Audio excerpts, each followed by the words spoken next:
Olá, eu sou o psicanalista, educador e escritor Geraldo Peçanha de Almeida. Nossa conversa de hoje é sobre o método montessoriano. O que compõe o método, quais são as fundamentações teóricas de Maria Montessori e, sobretudo, quais práticas pedagógicas foram colocadas à escola a partir do método montessoriano. Vamos juntos!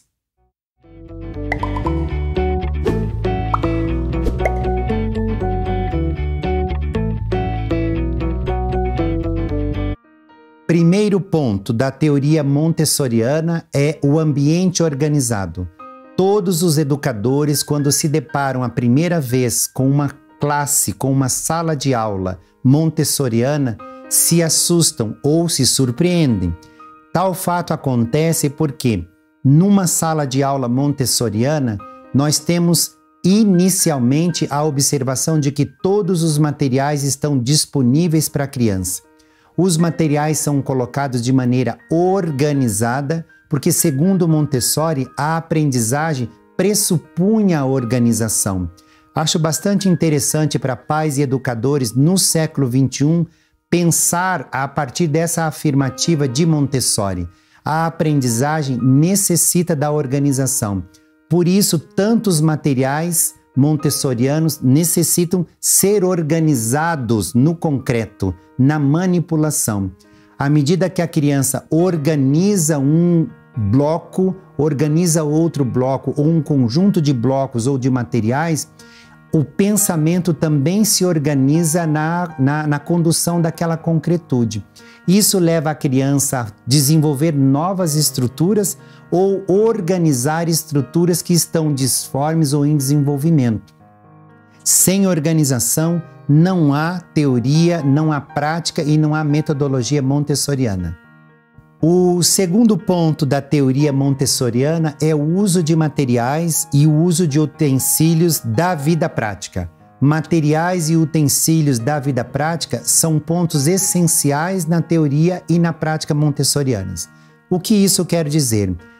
Panelas, escorredores, conchas, colheres, copos, vassouras, isso são elementos pedagógicos de uma sala de aula montessoriana, sempre do tamanho adequado para que a criança possa manipular. Como nós já falamos, todos os materiais ficam disponíveis na sala de aula e a criança é que escolhe a atividade que ela quer desenvolver. Por exemplo, a criança chega na sala de aula e escolhe trabalhar com a louça da cozinha. Então ela vai abrir o fogão, os armários, vai lavar, vai organizar, vai limpar, vai fazer exatamente aquilo que ela pensa ser o trabalho da vida cotidiana, o trabalho da vida prática. Mas se a criança chegar na escola e ela quiser manipular a torre rosa, um conjunto de blocos que se organiza do maior para o menor no formato de uma torre, ela pega o material, escolhe um canto da sala, normalmente um tapete colocado ali, e ela começa o processo de organização. Enfim, todo e qualquer desenvolvimento pedagógico numa sala de aula montessoriana pressupõe a existência dos materiais, dos utensílios, que são divididos basicamente em materiais da vida prática, materiais da vida cotidiana, materiais de alfabetização e materiais de desenvolvimento lógico-matemático. Esses materiais todos estão disponíveis sem nenhuma censura para que a criança possa explorá-los, porque na teoria montessoriana se entende que a criança toma um material e manipula. Caso ela não consiga chegar a algum conhecimento ou alguma estruturação, ela pode abandonar o material, devolver ele no lugar e tomar um outro. E mais tarde, em outro momento, com novas conexões, com novas possibilidades, a criança retoma esse material e aí sim estrutura a aprendizagem. Então, utensílios e materiais estão totalmente conectados à teoria montessoriana. O terceiro ponto da teoria montessoriana são as diferentes idades dos agrupamentos em salas de aula. Surpreende, sobretudo, as famílias quando chegam numa sala de aula e encontram alunos de diferentes idades no mesmo grupo de aprendizagem. Isso faz parte da teoria montessoriana porque leva-se em conta que o contexto social educa, ensina, transforma, colabora. Diferentes crianças e diferentes momentos da idade cronológica pressupunha diferentes conflitos, diferentes necessidades, diferentes formas de interação, diferenças de linguagem, e nessas diferenças é que os indivíduos se buscam e se aproximam.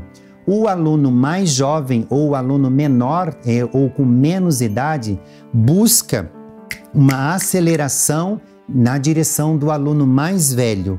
O aluno mais velho busca uma retransmissão ao aluno mais jovem e assim, de uma forma compensatória entre um e outro, vai se desenhando um ambiente saudável. Lembrando que Montessori é interacionista e que, portanto, o contexto social, a realidade de convivência se tornam preponderante, determinante na qualidade do aprendizado. Então, pais, mães, educadores e educadoras, não se surpreendam quando se depararem com uma sala montessoriana e nela encontrar uma criança de 11, 12 ao lado de uma criança de 4, 5. Isso é a teoria montessoriana levada a sério, colocada na prática. O quarto ponto da teoria montessoriana é o professor, que para Montessori se chamava de adulto preparado. Este é o nome correto para essa figura que nós chamamos de educador e professor hoje. O adulto preparado na sala de aula montessoriana é aquele sujeito que acompanha a ação da criança, ao mesmo tempo que ele organiza, orienta e acompanha, ele também faz parte do contexto de aprendizagem. No entanto, ele não determina nem o que fazer, nem quando fazer, nem como fazer. Dizer que esse sujeito é um elo, é um ator, é um participante, talvez fosse pouco demais para aquilo que Montessori havia pensado. Adulto preparado é muito pertinente, pois o adulto é aquele que, uma vez já tendo passado por aquela experiência, pode contribuir com ela não de forma determinante, mas como participante de uma nova reestruturação. O professor, quando assume uma sala de aula montessoriana, a figura de centralização, da explicação, do contexto, da entrega do material, da correção do material, ela se dilui, ela desaparece. Lembrando que na teoria montessoriana, professor não corrige a atividade do aluno, não diz que está errado, nem diz que está correto e não coloca o que tem que ser feito, apenas viabiliza, disponibiliza aquilo que por estudos, por contextualização e por pertinência, pressupunham ser importantes para o desenvolvimento da criança. Ou seja, o adulto preparado, ele margeia o processo de aprendizagem da criança, ele contorna o processo de aprendizagem sem determinar. Agora, quando ele é questionado, quando ele é buscado, quando ele é chamado para participar do processo, ele deve vir como adulto e não de forma infantilizada ou de forma simulada com a infantilização. Portanto, o adulto deve permanecer ali. Essa é uma parte importante da teoria montessoriana. O quinto ponto da teoria montessoriana é justamente o material multissensorial.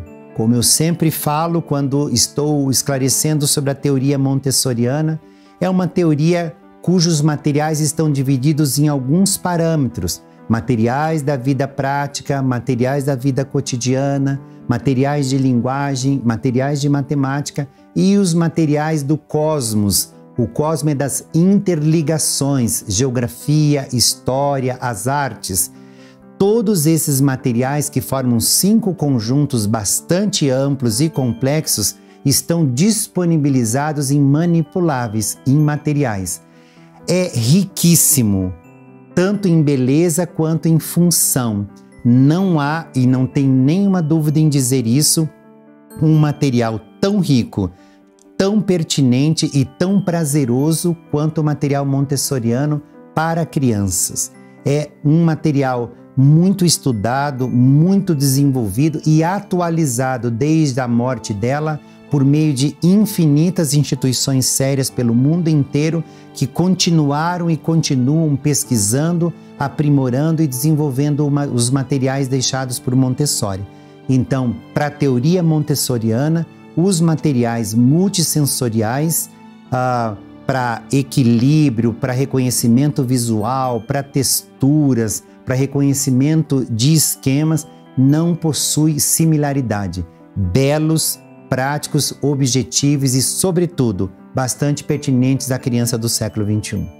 O próximo ponto da teoria montessoriana é justamente o aluno trabalhar por tempo indeterminado na atividade que ele escolhe.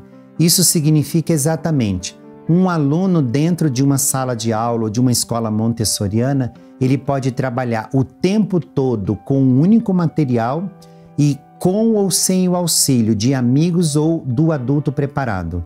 Essa condição ela é muito importante porque a criança precisa se reconhecer capacitada para desenvolver aquela atividade ou se reconhecer necessitada daquela atividade. Portanto, determinar quanto tempo e com quem e da forma como desenvolver aquela atividade não faz parte ou não faria parte de uma escola ou de uma atividade montessoriana, uma vez que a construção da autonomia é o valor maior para Maria Montessori. A autonomia é um exercício e, como exercício, precisa da prática. Portanto, a capacidade de escolher ou a liberdade dela de desenvolver e de permanecer são pontos importantes na ação da criança durante a aula numa escola montessoriana. O próximo ponto da teoria montessoriana é justamente a convivência ou o respeito dos alunos com os professores.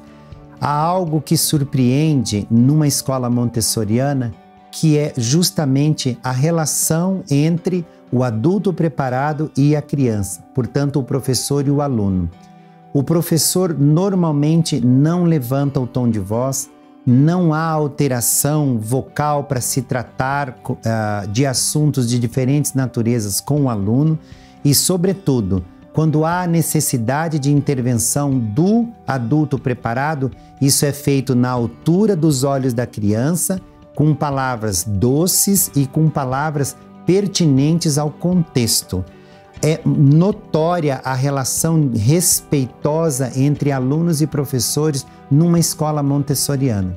Há, é óbvio, diferentes técnicas para se trabalhar, para se desenvolver essas condições numa sala de aula montessoriana. Faz parte da teoria montessoriana o jogo do silêncio, que é bastante interessante para a criança desenvolver a percepção de que o silêncio faz bem para a aprendizagem dela. Faz parte das atividades montessorianas o pote de calma, que é um pote sensorial que chama a atenção da criança para o aspecto da vigília, da concentração. Faz parte da teoria montessoriana ações que levam a criança a se auto-perceber interdependente do cósmico, que é palavras da teoria montessoriana. Isso no século XXI quer dizer objetivamente se ligar no contexto social em que diferentes sujeitos estão ali para ouvir, para falar, para pensar e para opinar. Portanto, mesmo que Montessori não tenha deixado uma técnica ou uma prática específica para a sua sala de aula, ou para a sua casa, ou para o seu grupo de convivência, é importante você pensar que estará ligada ao pensamento montessoriano qualquer prática que respeite a convivência e que dê cuidado, amparo e afeto nas relações dos sujeitos de diferentes situações, tanto de idades quanto de contextos sociais. Para a teoria montessoriana, esse é um ponto bastante importante. O próximo ponto da teoria montessoriana é controverso para alguns, mas bastante claro para mim. não há premiação na metodologia ou na prática pedagógica montessoriana. Não tem prêmios, não tem troféus, não há medalhas e não há elogios, sobretudo exagerados, que partam de fora do externo para o interno. Às vezes, pais, mães e educadores de forma geral ficam assustados, porque Montessori dizia que a aprendizagem é a maior motivação para uma criança. Por isso que os materiais, quando são manipulados, levam a criança a um desenvolvimento interno de motivação e a partir daí ela não quer parar mais de aprender, portanto de manipular e de desenvolver novas conexões. Montessori era convicta de que a motivação precisa ser interna, do próprio sujeito. É ele quem tem que se automotivar e se vangloriar ou reconhecer-se no orgulho e na vaidade saudáveis por algo ter sido edificado por ele. Mas premiar por alguém ter feito isso, elogiar por alguém ter feito isso, cuidado, não faz parte da teoria montessoriana. Lembrando que Montessori é interacionista e, portanto, parte-se do princípio de que o indivíduo precisa se interagir ao meio e equilibrar-se com ele, que é a visão cósmica. E não podemos esquecer que Montessori é bastante influenciada por Freud e por Piaget, portanto, desenvolvimento emocional, psicanalítico ou psicológico, ao mesmo tempo orgânico, biológico. E essa confluência, uma delas, porque Montessori tem muitas outras influências, acontece o pensamento montessoriano. Criança tem que se automotivar e a motivação de uma criança é o aprendizado. Vamos pensar nisso. Tudo na teoria montessoriana precisa ser compreendido com calma, sem exageros. Tanto essa questão dos elogios ou das motivações externas, quanto as questões de relação de professor e aluno. Muitas vezes as pessoas de forma apressada querem dizer o professor não tem papel preponderante na teoria montessoriana. Isso não é verdade. É porque o professor contorna, ele emoldura a aprendizagem, não centraliza. Outras pessoas dizem, um profissional, um professor, um educador montessoriano não faz elogios para as crianças e é muito importante a criança ser elogiada. Sem exageros, é que para Montessori o maior elogio, a maior motivação é a aprendizagem. Por isso que o último ponto da teoria montessoriana é justamente este. A felicidade faz parte do método montessoriano. Nas escolas montessorianas, as crianças são felizes, são cordiais, são delicadas, elas se envolvem, se encantam, se respeitam. Tudo isso é um desdobramento de um método que considera que todas as relações estão interligadas e não individualizadas. Pensemos nisso.